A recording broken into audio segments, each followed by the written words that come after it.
visible and I'm audible to everyone. चलो चलिए जी. So let's see question number 32, which is one of the good question and have been seen first time in NTA NET, this time in September. Right, it's a very good question.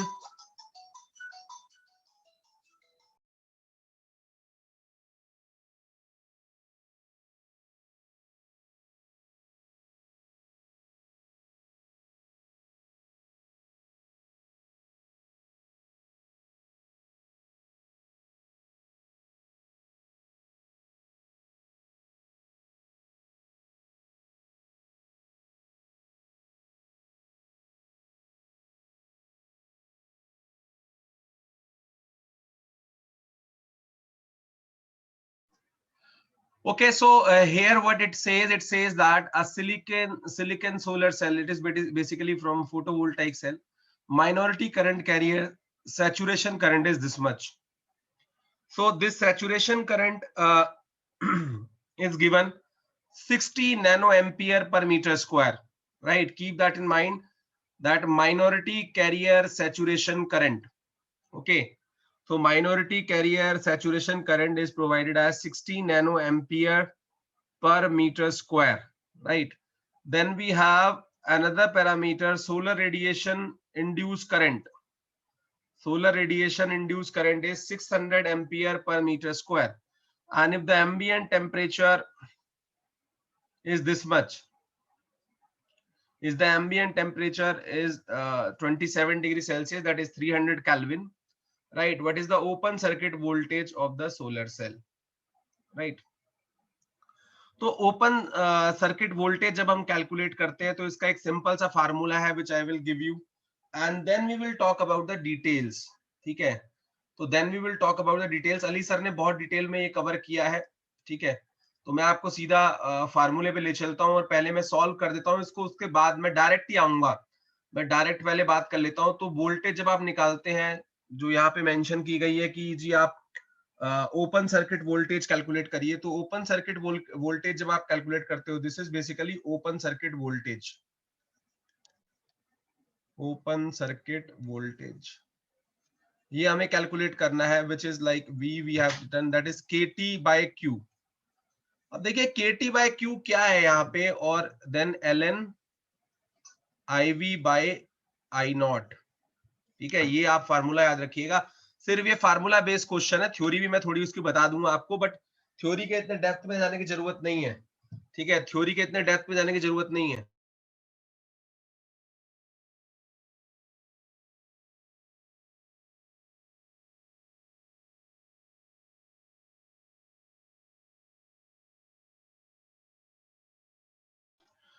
Okay, so this IV and I naught, we will see that what is IV and what is IV naught, right? And then KT also. So K is here, basically all of you know, it is like Boltzmann constant, right? Then T is the temperature, like we have been given 27 degrees Celsius, so that can be converted into Kelvin, right? So it will become automatically 300, right? 300 Kelvin.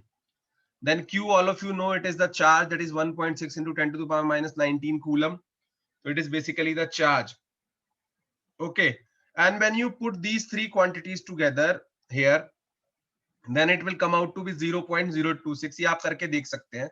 Main फंडा जो है ये IV और IV not का है, कि क्या IV है और क्या IV नॉट है. तो IV जो है आपका, जो IV है आपका, बेसिकली वो क्या है, solar radiation induce current.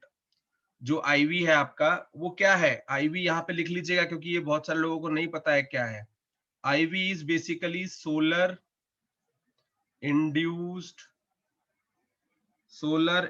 radiation induced current. Solar radiation induced current. तो ये तो आपका IV हो गया, which have been given in the question, like 600 ampere per meter square. IV 600 ampere per meter square.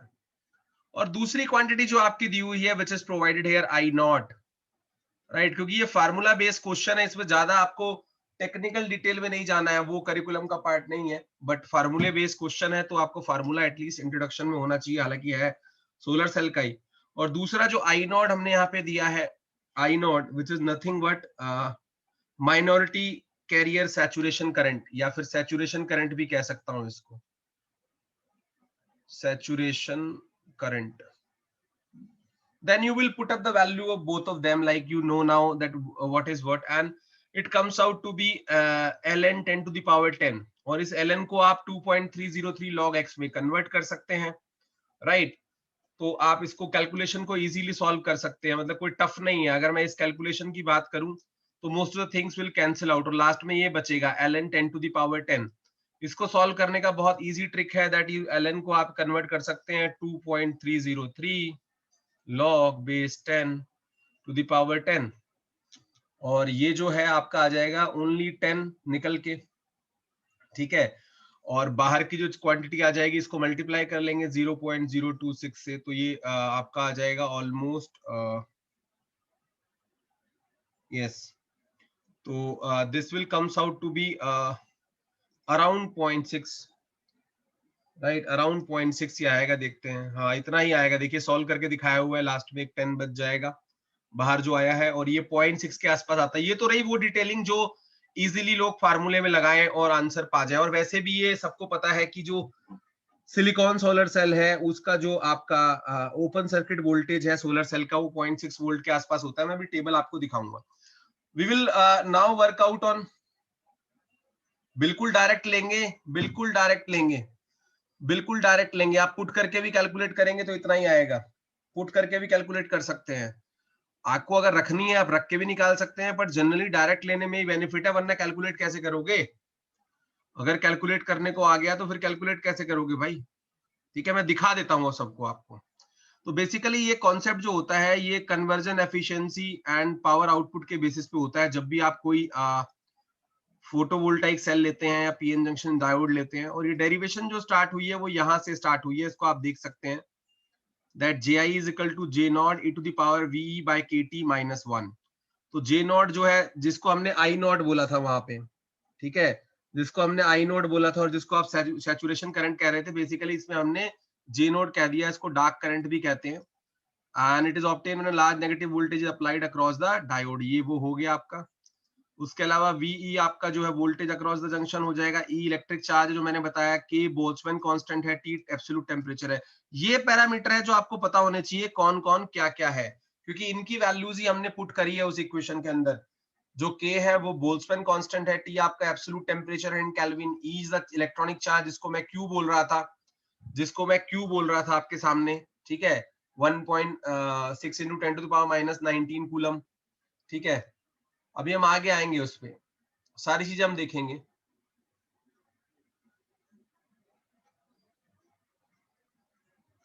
Just a minute.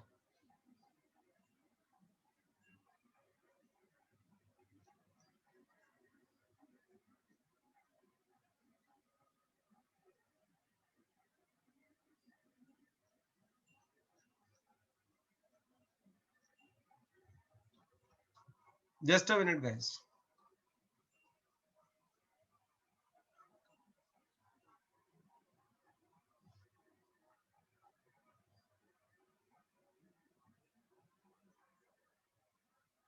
हाँ जी, देखिए यहाँ पे क्या है, जो आपको अलग अलग क्वांटिटीज दी हुई है, पहले उनके बारे में डिस्कशन थोड़ा सा कर लेते हैं, क्योंकि ये बहुत इंपॉर्टेंट क्वेश्चन है और किसी भी समय आपको आ सकता है, ठीक है, किसी भी समय ये आपको मिल सकता है एग्जाम के अंदर।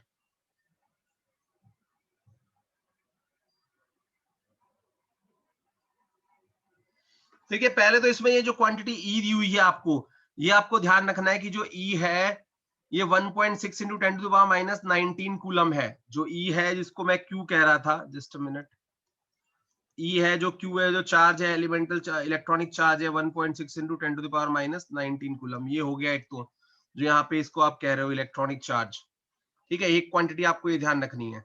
फिर आपका क्या है कि दूसरा जो बोल्ट्जमैन कांस्टेंट है, क्योंकि इन्हीं चीजों का इंपॉर्टेंस है, इसमें बेसिक फार्मूला ही है, ये कुछ नहीं है, ये वैसे देखा जाए तो बेसिक फार्मूला है, कुछ इसमें ज्यादा नहीं है, ठीक है।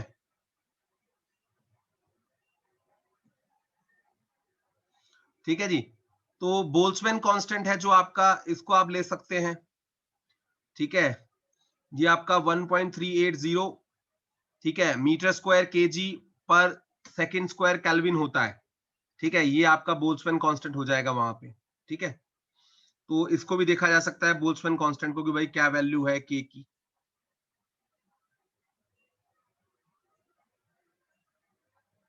हाँ, बोल्ट्जमैन कांस्टेंट जो है आपका के आ गया जी 1.3806, काफी लंबी क्वांटिटी है, into 10 to the power -23 metre square KG second -2 kelvin -1। तो ये इसकी यूनिट हो गई। टेम्परेचर आपको पता ही है केल्विन में आएगा। तो ये तीन चीजें बेसिकली इसमें मेन थी। उसके बाद तो सब चीजें सिंपल है, कोई इसमें ज्यादा लंबा चौड़ा आपको नहीं जाना है, डेरिवेशंस आपसे नहीं पूछी जाएगी। ठीक है, बेसिकली इस फॉर्म में ये रिड्यूस हो जाता है फार्मूला, लास्ट में जाके ये फॉर्म है जिसमें ये फार्मूला रिड्यूस हो जाता है। ठीक है, तो voltage across the open circuit voltage of the solar cell इस फॉर्म में रिड्यूस हो जाता है, जो मैंने भी आपको बताया था KT बाय Q। ठीक है, और फिर हमने लास्ट में इसको कह दिया था IV और I नॉट। तो आपको JL बोलो, JL नॉट बोलो, IV बोलो। देखिए इसको मैं बता देता हूँ आपको, यहाँ पे E की जगह आप Q भी लिख सकते हो, E is equal to Q। ये ध्यान रखना, E जो है इक्वल टू Q है, और जो इसमें लिखा हुआ है ना आपका JL, that is equal to जो हमने फार्मूला लिखा है उसमें IV के।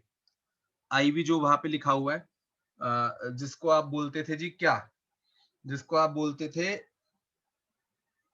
Solar radiation induce current. Solar radiation induce current, क्योंकि ये पता होना जरूरी है,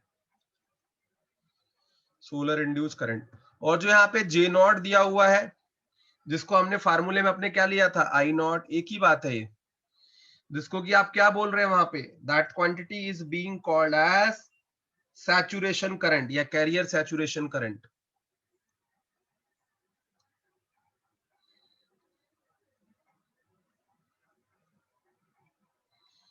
सैचुरेशन करंट, बस ये दो चीज आपको याद रखनी है इसमें। और एलन को आप सिंपली कन्वर्ट कर सकते हो, एलन को आप कन्वर्ट भी कर सकते हो सिंपल लॉग में, क्योंकि एलन एक्स क्या होता है, एलन एक्स होता है ये 2.303 log x। तो वही फंडा यहाँ पे लगना है, and after that if you will put up the value comes out to be 0.6। Is this thing clear to everyone? Main formula जो है ये है आपका, जो नीड ऑफ द आवर है इस क्वेश्चन में। ठीक है, ये ध्यान रखना है ओपन सर्किट वोल्टेज के फार्मूले को। और यहाँ पे समझाया भी गया है कि ओपन सर्किट वोल्टेज एक्चुअली में क्या है। The open circuit voltage is the maximum voltage available from a solar cell and this occurs at zero current. The open circuit voltage correspond to the amount of forward bias, ठीक है, the solar cell due to its bias of the solar cell junction with high generated light generated current. Open circuit voltage shown in the this curve। ठीक है, तो ये curve में दिखाया हुआ है आपको कि कैसी होती है। तो ज्यादा डिटेलिंग्स आपको नहीं इसकी चाहिए, बिकॉज न्यूमेरिकल बेस्ड क्वेश्चन है यहाँ पे। ठीक है, डिटेलिंग थ्योरी बेस्ड क्वेश्चन में ज्यादा, तो इसका डेरिवेशन भी दिया हुआ है, लेकिन कोई जरूरत नहीं है, डेरिवेशन की रिक्वायर्ड नहीं है। एक चीज जो मैं आपको बताना चाहता हूँ, जैसे इस पे भी एक क्वेश्चन दिया हुआ है कि under different illumination the cell is problem, ये आप कर सकते हैं। एक जो इंपॉर्टेंट क्वेश्चन, सेम ही क्वेश्चन है ये। ठीक है, सिर्फ IV और I नॉट की वैल्यू आपकी बदल जाएगी और कुछ नहीं बदलेगा, बाकी सब कुछ सेम रहेगा। ठीक है, चाहे कंडीशन कुछ भी हो। देखो यहाँ पे भी सेम ही है, ये क्वेश्चन अलग है, लेकिन यहाँ पे भी ये वैल्यू जो है KT बाय Q सेम है, बस IV और I नॉट की वैल्यू बदली। IV इज 5 एम्पियर, ठीक है, और जो आपका I नॉट है, ठीक है ना, जो आपका I नॉट है, जिसको आप क्या बोल रहे थे, जिसको आप बोल रहे थे saturation current, that is 10 to the power -10 ampere, क्योंकि 100 पिको एम्पियर है, पिको 10 टू द पावर -12 होता है। ठीक है, तो यहाँ से भी 0.64 आएगा। अब जो कुछ कुछ आप देख सकते हैं कि जो मटेरियल है उनकी एफिशिएंसीज और जो काम का टेबल है वो आप ध्यान देख सकते हैं यहाँ पे, कि जो काम का टेबल है ये, this table is very important, इसको इंपॉर्टेंट मार्क कर लीजिएगा। यहाँ पे जो हमें देखना है वो ये चीज है, some common solar cell material and their characteristics. ठीक है, तो यहाँ पे आप देख सकते हैं सेमीकंडक्टर मटेरियल दिया हुआ है, जैसे सिलिकॉन, सिंगल क्रिस्टल सिलिकॉन है, तो इसकी जो एनर्जी गैप होता है 1.1 इलेक्ट्रॉन वोल्ट। देखो ये दिया ना, कि जिसको याद था वो यहां से भी कर सकता था, कि इसका सिंगल सोलर सेल जो सिंगल क्रिस्टल होगा सिलिकॉन का, उसकी 0.5 टू 0.7 के बीच में होती है। तो एक ऑप्शन दिया हुआ है 0.6, so that would be the correct answer. तो ये भी आप एक बार नजर मार सकते हैं यहाँ पे कि सिंगल क्रिस्टल का कितना होता है। उसके अलावा इसका दिया हुआ है कि वोल्टेज इतनी एफिशिएंसी 16 to 24%, ये अच्छा क्वेश्चन है, ये भी पूछा जा सकता है। सिलिकॉन सिंगल क्रिस्टल का एफिशिएंसी, ठीक है, PERL। उसके बाद जैसे सिलिकॉन पॉलीक्रिस्टलाइन में वोल्टेज इतना ही है, जो आपका ओपन सर्किट वोल्टेज है वो 0.5 to 0.65, दोनों में ऑलमोस्ट 0.6 के आसपास बैठेगा, और ये 12 to 19% इसकी एफिशिएंसी है। ऐसे एमोर्फस सिलिकॉन जर्मेनियम, ठीक है, ये दिया हुआ है 8 to 13% इसका जो एफिशिएंसी है। ये सब चीजें एक बार डाटा को देख सकते हैं, ठीक है। गैलियम आर्सेनाइड जो हमारा सेंटर ऑफ अट्रैक्शन है, बहुत ही इंपॉर्टेंट। गैलियम आर्सेनाइड कई बार क्वेश्चन आ चुका है, एफिशिएंसी 24 to 25%, जो एनर्जी गैप है दैट हैव बीन गिवन 1.42, ये ध्यान रखेंगे, ठीक है। एनर्जी गैप जो है 1.42 है, और open circuit voltage around 1.02 volt है, ये ध्यान रखना है, ठीक है। Just a minute. Open circuit voltage जो है 1.42 है in the case of gallium arsenide.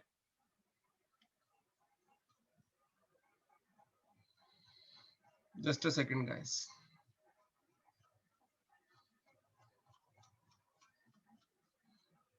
तो यहाँ पे देख सकते हैं आप, गैलियम आर्सेनाइड काफी इंपॉर्टेंट क्रिस्टल है, और मल्टीपल टाइम्स ये पूछा गया आपसे।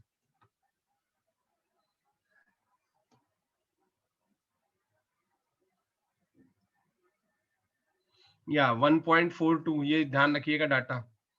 इसके लिए जो ओपन सर्किट वोल्टेज है 1.02 है, और यहाँ पे एनर्जी गैप जो है, जो बैंड गैप एनर्जी है, वो 1.42 है। डाटा मैं आपको बता रहा हूँ कि प्रोबेबल क्वेश्चन क्या हो सकते हैं। और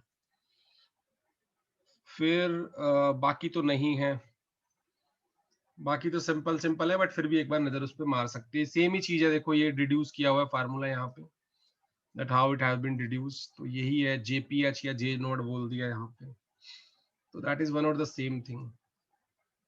is it clear to everyone? जल्दी बताओ, फटाफट जल्दी बोलो भाई। ये काफी इंपॉर्टेंट क्वेश्चन था, इसीलिए मैंने काफी टाइम इस पे स्पेंड किया। क्लियर है सबको? कोई डाउट तो नहीं किसी को? चलो आगे चलते हैं, नेक्स्ट क्वेश्चन पे चलते हैं। नेक्स्ट क्वेश्चन,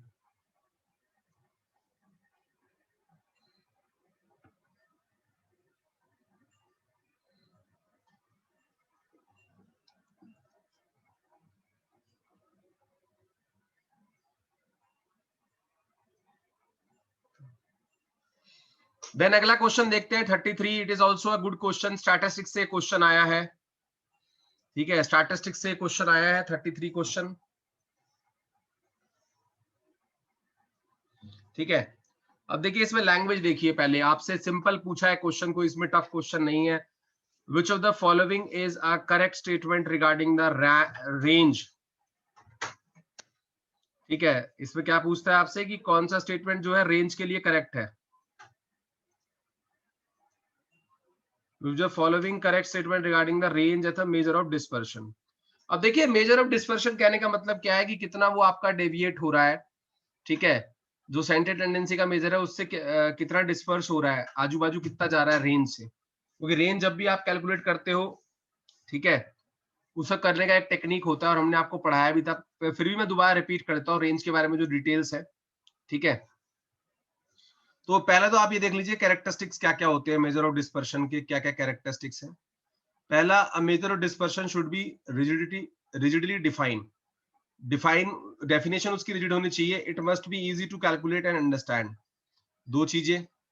तीसरी चीज पे आएंगे, not affected much by the fluctuation of observation, क्योंकि उसको कैलकुलेट करने का तरीका ऐसा है कि हम मैक्सिमम और मिनिमम दोनों को अंडरटेक करते हैं based on all the observation. सारी ऑब्जर्वेशन इसमें कवर होती हैं आपकी, ये नहीं कि हमने कुछ छोड़ दिया, कुछ रख लिया, ठीक है ना। ये डिटेलिंग में रेंज की मैं बात करता हूँ। रेंज जो कैलकुलेट की जाती है वो ऐसे कैलकुलेट की जाती है, मैक्सिमा माइनस मिनिमा, ठीक है। मैक्सिमा माइनस मिनिमा हम करते हैं रेंज के लिए। कुछ कुछ इसके मेरिट्स है। Simple of the measure of dispersion, easy to calculate, easy to understand, independent of change of origin. Origin से फर्क नहीं पड़ता, क्योंकि ओरिजिन आप कहीं पे भी रखिए, लेकिन इसमें तो क्या है, मैक्सिमा माइनस मिनिमा होना है रेंज में, तो ओरिजिन में कहीं पे भी उठा के शिफ्ट कर दूंगा, it is independent of the origin. ये बहुत इंपॉर्टेंट पॉइंट है कि ओरिजिन का इसके ऊपर कोई फर्क नहीं पड़ता। डीमेरिट्स भी है कुछ कुछ रेंज की, ठीक है। It is based on the two extreme observation, maxima और मिनिमा के ऊपर डिपेंडेंट होता है। और ये फ्लक्चुएशन से इफेक्ट होता है, नो डाउट। अगर मैक्सिमा और मिनिमा को चेंज करेंगे तो फ्लक्चुएशन से इफेक्ट होगा। और range is not reliable major of dispersion, ये ज्यादा रिलायबल मेजर नहीं है डिस्पर्शन का। And it depends upon the change of scale, scale पे डिपेंड करता है, ये ध्यान रखना, ओरिजिन पे डिपेंड नहीं करता। ये बहुत इंपॉर्टेंट कैरेक्टरिस्टिक्स हैं दो, एक तो ये ओरिजिन से इंडिपेंडेंट होता है और दूसरा ये स्केल पे डिपेंड करता है कि किस स्केल पे आप किसी चीज को ले रहे हैं। ठीक है, अगर स्केल चेंज होगा तो उसकी रेंज भी चेंज होगी, क्वाइट ऑब्वियसली बात है। अगर मैं सेंटीमीटर स्केल में चल रहा हूँ तो अलग चीज आएगी, अगर मीटर स्केल में चल रहा हूँ तो अलग चीज आएगी। ठीक है, क्योंकि 1 metre is equal to 100 centimetre, तो ये आप ऑटोमेटिकली कैलकुलेट अगर आप करेंगे तो डिफरेंस भी वैसा ही आएगा ना। लेट अस सपोज करिए आप पहले मैक्सिमा था 10 मीटर और मिनिमा था 2 मीटर, 8 का डिफरेंस आएगा। लेकिन अगर मैं ले लूंगा उसी को सेंटीमीटर में तो वो आपका हो जाएगा कितना, 1000 माइनस 800, तो 200 आ गया कि नहीं आ गया। तो जो चेंज ऑफ स्केल है दैट विल मैटर। ठीक है, अब हम इसको देख लेते हैं कि जी क्या क्या स्टेटमेंट इस पे दी हुई है which we have to choose. ठीक है, और इसमें फिर दिया हुआ है कि क्या होता है जो आपका सेमी इंटर क्वार्टाइल डेविएशन होता है, that is quartile 3 minus quartile 1, ये सब तो अलग चीजें हैं। फिर मीन डेविएशन के बारे में all of you know, standard deviation के बारे में, ये अदर इंफॉर्मेशन है, अदर सॉर्ट ऑफ इंफॉर्मेशन है which have been shown here. पहले हम इसको देख लेते हैं, अब स्टेटमेंट क्या क्या है आपके पास। करेक्ट पूछ रहा है आपसे, करेक्ट पूछ रहा है कि करेक्ट कौन सी है।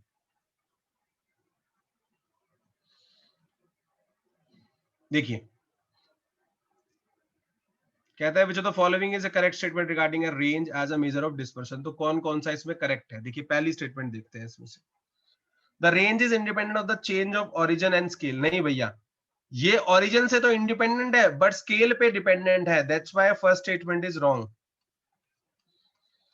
क्योंकि ये ओरिजिन से तो इंडिपेंडेंट है बट स्केल पे डिपेंडेंट है। मैंने आपको समझा भी दिया कि स्केल पे कैसे डिपेंडेंट है। ठीक है, मैंने आपको समझा भी दिया कि स्केल पे कैसे डिपेंडेंट है। नंबर 2, तो पहला स्टेटमेंट तो गलत हो गया। Number 2, the range is independent of the change of origin but not of the scale. ये बिल्कुल ठीक बात है, बिल्कुल सही स्टेटमेंट है ये कि रेंज जो है ओरिजिन से तो इंडिपेंडेंट है बट किस पे डिपेंड करती है, स्केल पे। स्केल पे डिपेंड करेगी, ओरिजिन से इंडिपेंडेंट होगी। तो सेकंड स्टेटमेंट आपकी करेक्ट हो गई और यही मेरा करेक्ट आंसर हो गया। आगे की स्टेटमेंट्स भी देख लेते हैं। The range is independent of the change of scale but not of the origin. नहीं, स्केल पे डिपेंड करती है, तो ये भी गलत स्टेटमेंट हो गया। The range is not affected by fluctuation, ये तो डिपेंड, ये तो करती है फ्लक्चुएट भाई, सैंपलिंग में फ्लक्चुएट करेगी, जितने मैक्सिमम मिनिमम वेरी करेंगे उतना ये भी वेरी करेगा। तो समझ में आ रहा है सबको ये बात। Second is the correct answer here, second is the correct answer here. बहुत इजी क्वेश्चन था ये, बस स्टेटमेंट पढ़ने की देर है अच्छे से। क्लियर है सबको, कोई डाउट तो नहीं किसी को इसमें? जल्दी बताओ फटाफट quickly. Question number 33, anyone having any doubt, जल्दी से क्विकली बोलो भाई। चलो आगे आ जाओ। Rest of the detailings we have provided you, people can study from here also.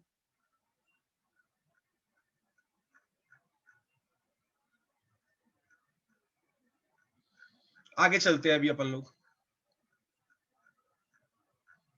Next question आ रहा है, क्वेश्चन नंबर 34। बहुत सिंपल क्वेश्चन है ये, आपकी कॉपी और बुकलेट से ही डायरेक्ट आया है, दिया भी हुआ है, मेंशन भी आपकी बुकलेट के अंदर। बट वही है, अगर आप ध्यान नहीं देंगे तो प्रॉब्लम हो जाएगी।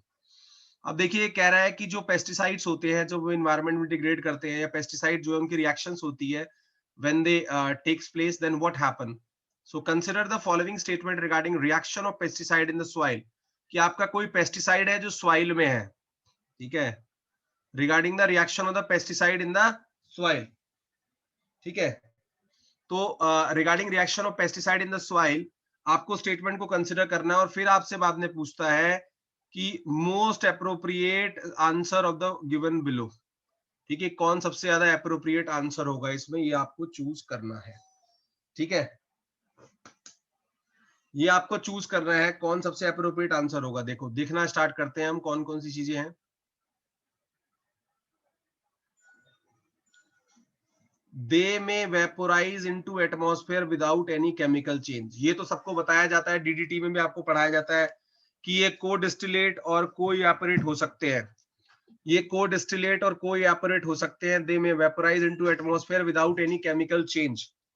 तो बिना किसी केमिकल चेंज के ये एटमॉस्फेयर में जा सकते हैं क्योंकि ये सेमी वोलेटाइल हैं और को डिस्टिलेट होते हैं। डीडीटी का भी एग्जांपल जब आपको पढ़ाया गया था तब आपको ये बताया गया था कि भाई ऐसा होता है, ठीक है। तो ये स्टेटमेंट तो हमें कहीं ना कहीं सही नजर आ रही है, तो ये करेक्ट हो गया।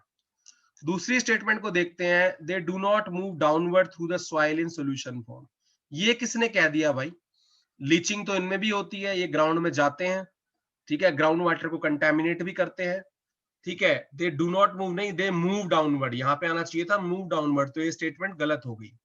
Yes, the pesticide move downward through the soil in the solution form and they contaminate the groundwater also, right? तीसरे स्टेटमेंट की बात करते हैं, they are resistant to microbial decay. ऐसा कुछ नहीं है भैया, microbe are capable of degrading them, इसीलिए तो बायोरेमेडिएशन किया जाता है। There are microbes which are capable of degrading DDT. It has been demonstrated with the help of many scientific studies, right. पहले एक ड्यू में आपके प्रोफेसर रूपलाल थे जूलॉजी डिपार्टमेंट में, उन्होंने अपनी पूरी लाइफ भर इसी पे काम किया है, ठीक है। Microbial degradation of pesticide and their improvement, ठीक है, या जिसको आप मतलब मेटाजीनोमिक अप्रोच भी कहते थे, ठीक है। तो ये चीज तो गलत हो गई। माइक्रोबियल डीके इनके अंदर होता है, that is well studied and well known, तभी तो बायोडिग्रेडेशन वाली टर्म एग्जिस्ट कर रही है। तो रेजिस्टेंट नहीं है, they are non resistant to microbial decay. Microbial decay होता है पेस्टिसाइड का, ठीक है। हाँ, एफिशिएंसी वेरी करती है microbe to microbe, that I agree, ठीक है। तो ये आपका गलत हो गया, ठीक है। नेक्स्ट पे चलते हैं, they may be absorb by plant. Obvious सी बात है, yes this is absolutely correct, plant can absorb pesticide, that is also reported. तो आप में सिर्फ इसके दो ही स्टेटमेंट करेक्ट हैं, एक तो फर्स्ट और एक fourth. So that's why only one option we have which could be a correct answer, that is A, where A and D only are the correct answer. Anyone having any doubt in 34? जल्दी बताइए फटाफट से, first इसका correct answer होगा। दो ही statement ऐसी है जो यहाँ पे करेक्ट है, बाकी दो इसमें गलत लिखी हुई है। किसी को कोई डाउट है इसमें? जल्दी बोलो फटाफट, जल्दी बोलो भैया, जल्दी फटाफट से, quickly, quick and fast. Anyone having any doubt till here? चलो अगले क्वेश्चन पे चलते हैं, क्वेश्चन नंबर 35। बाकी डिटेलिंग सारी इसकी यहाँ पे दी हुई है कि कैसे ये होता है, ठीक है, कि कैसे ब्रेक डाउन होता है, कैसे एडॉप्शन होता है, ट्रांसफर प्रोसेस क्या है, सारी चीजें दिखाई हैं। देखो वोलेटिलाइजेशन क्या हुआ, everything have been explain well in manner. Run off में जाके क्या इसका फेट होता है, लीचिंग कैसे होती है, एवरीथिंग हैव बीन मेंशन। और यहाँ पे ये भी दिखाया गया है क्या क्या इसके रिस्क फैक्टर है, water solubility, soil absorption, persistence, nature, texture, organic matter, everything have been mention, ठीक है। सब कुछ दिया हुआ है इसमें, ऐसा नहीं कि कुछ आपको नहीं मिलेगा। Just go through that once. Next question पे आ जाइए। तो काफी टाइम तक का रिपीटेड क्वेश्चन है, क्वेश्चन नंबर 35 जो है काफी रिपीटेड क्वेश्चन है, काफी multiple time, in fact I guess 3 to 4 times it have been repeated, ठीक है। इसमें कुछ नहीं करना है, सिर्फ आपको मैच करना है। और ये आपको पता नहीं कितनी बार पढ़ाया गया है, मुझे भी याद नहीं है, ठीक है। आई गेस ज्यादा ही बार पढ़ाया गया होगा, ठीक है, काफी ज्यादा पढ़ाया जा चुका है आपको, अगर आपको ध्यान आ रहा हो तो इसमें, ठीक है। फिर भी हम देख लेते हैं इसको, ठीक है। यहाँ पे हम मैच करने के लिए लेके चलते हैं। तो स्टैटिस्टिकल टेस्ट दिए हुए हैं आपको, ठीक है। एक कॉलम में आपको स्टैटिस्टिकल टेस्ट दिए हुए हैं, इसमें लिस्ट 1 में और लिस्ट 2 में इसकी एप्लीकेशन की, which statistical test is being applied where, ठीक है। वो आपको ये काफी डिटेल में कवर किया है दोनों ही कोर्सेज में, वेदर इट इज माइन और whether it is Tanya's course, right. तो सबसे पहला टेस्ट ले लेते हैं इसमें, काई स्क्वायर, ठीक है। काई स्क्वायर आपका जो दिया हुआ है टेस्ट, उसको अगर मैं देखूंगा तो ऑब्वियस सी बात है ये तो जाएगा जी आपका थर्ड पे, testing of goodness of fit between theory and experimental, या ऑब्जर्व्ड वर्सेस एक्सपेरिमेंटल फ्रीक्वेंसी, ठीक है। तो इसके लिए जो आपका करेक्ट आंसर हो जाएगा काई स्क्वायर के लिए, दैट वुड बी थर्ड, ठीक है।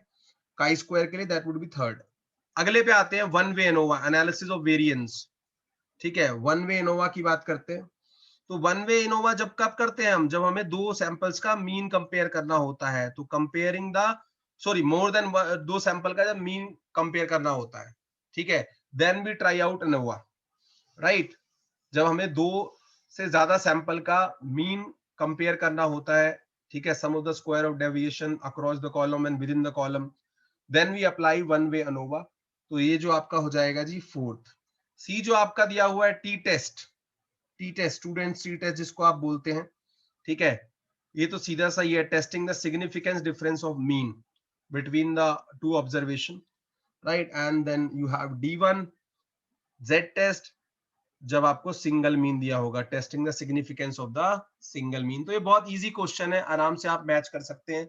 There is nothing tough in that, all have been taught. ये सारी चीजें आपको अच्छे से काफी पढ़ाई गई है, इसमें कोई इशू नहीं है। And the correct option as per the matching is third here. अगर आप मैच करेंगे जो हमने मैचिंग आपको बताई है अभी, तो थर्ड आपका यहाँ पे करेक्ट आंसर हो जाएगा, ठीक है, 35 के लिए। और थ्योरी की अगर मैं बात करूं तो theory we have discuss in detail about this कि जेड टेस्ट कहाँ अप्लाई होता है आपका, ठीक है। तो जेड टेस्ट आपका, जेड टेस्ट जो है, the sample is sure to be normally distributed, a Z score is calculated with population parameters जैसे population mean and population standard deviation. और फार्मूला आपको पता ही है, X minus mu divided by standard error of mean which have been mention here, ठीक है। ये एक तो हो गया आपका, दो तरह के हाइपोथेसिस है, ये भी आपको पता है, इसमें null hypothesis and alternate hypothesis. उसके बाद टी टेस्ट आपको पता ही है, तो टी टेस्ट सिंपली मेंशन किया हुआ, a T test is used to compare the mean of two given sample, right? The application is that. Then we have ANOVA. ANOVA also you people know, I mentioned ANOVA is also known as analysis of variance and used in comparative multiple 3 or more sample within a single test. तो दो से ज्यादा जो होगा mean, ठीक है, उसमें हम अप्लाई करेंगे ANOVA को, right? Then chi-square test, as all of you know that chi-square categorical variable, there are two type of chi-square test, right? Goodness of fit, ठीक है, ठीक है ना, independent assortment and homogeneity, basically 3 are there, right. तो it have been mention. तो इसमें कोई इतना डिफिकल्ट क्वेश्चन ये मुझे नहीं लगा, मॉडरेट लेवल ऑफ डिफिकल्टी है इस क्वेश्चन का, ठीक है। तो ये सारे दिए भी है, मेंशन भी किए हुए, कहाँ कहाँ एप्लीकेशन है, पेयर टी टेस्ट है, अनोवा है, मनोवा है, काई स्क्वायर टेस्ट है, ठीक है। तो ये सब आप देख सकते हैं, क्रुस्कल वैलिस है, विल्किंसन रैंक है, सब ये मेंशन किया गया, कैसे आप चूज करेंगे वो भी हायरार्की हमने समझाई। I hope it is clear to everyone. Question number 35 I guess clear to everyone. किसी को कोई डाउट है क्वेश्चन नंबर 35 में, जल्दी बोलो भाई फटाफट quickly. Anyone having any doubt 35?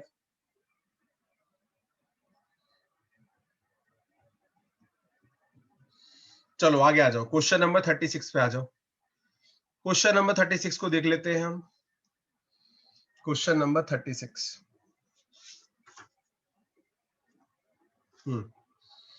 Question number 36। अब ये तो बहुत ही ज्यादा रिपीटेड क्वेश्चन है, what should I say, it have been repeated multiple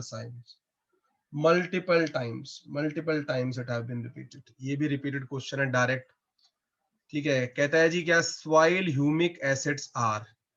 अब देखो ये तो सबको पता है कि जो ह्यूमिक एसिड है, ठीक है, जो ह्यूमिक एसिड है वो सॉल्युबल होता है आपका बेस में। और मैंने आपको बताया था जो आपके क्या कहते हैं फल्विक एसिड है, they are soluble in both acid and base, ठीक है ना। और जो ह्यूमिन है वो इनसॉल्युबल है। फिर भी हम डिटेलिंग इसकी पहले देख लेते हैं, we should see the details about this question. तो ह्यूमिक एसिड की जैसे जहां पे ये जो मेंशन किया गया ह्यूमिक एसिड्स, ठीक है, तो ह्यूमिक एसिड का देख लेते हैं हम।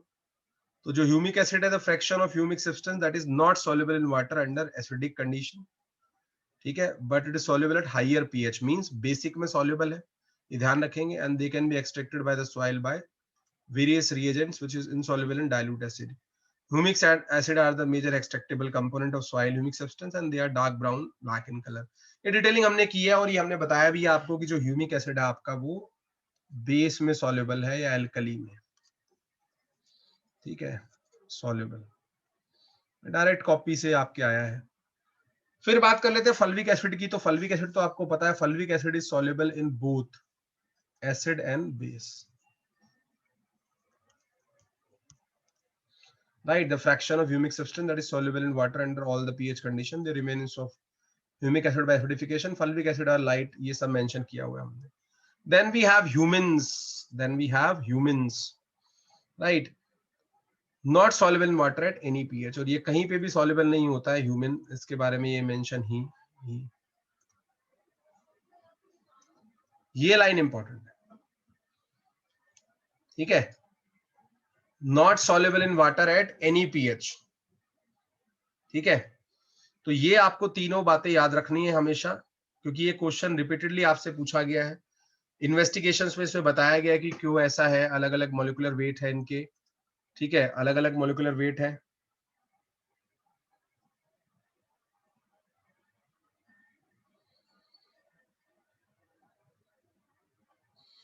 हाँ, इस तरह का ही आया था.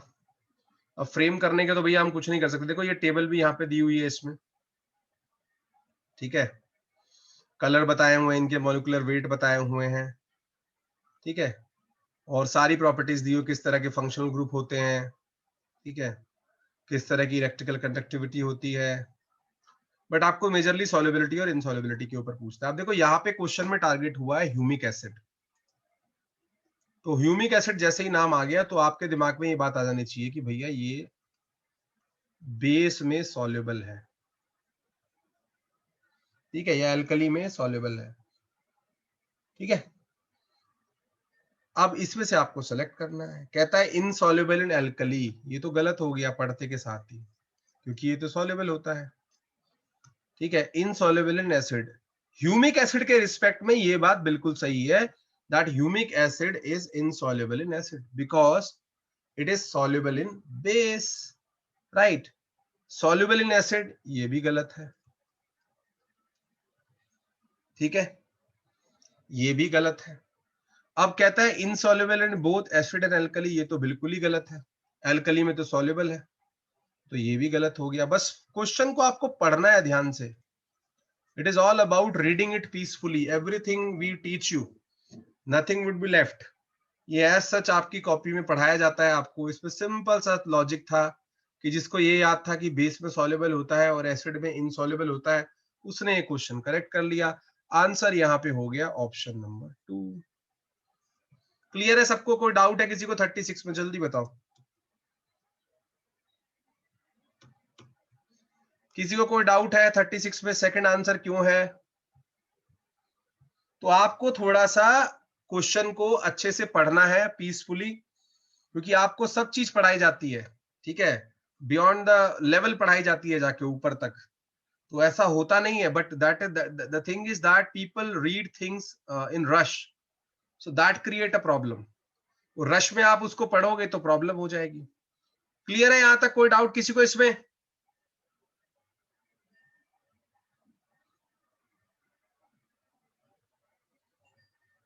चलो जी, आगे आ जाओ. बाकी डिटेलिंग सारी इसकी दी हुई है.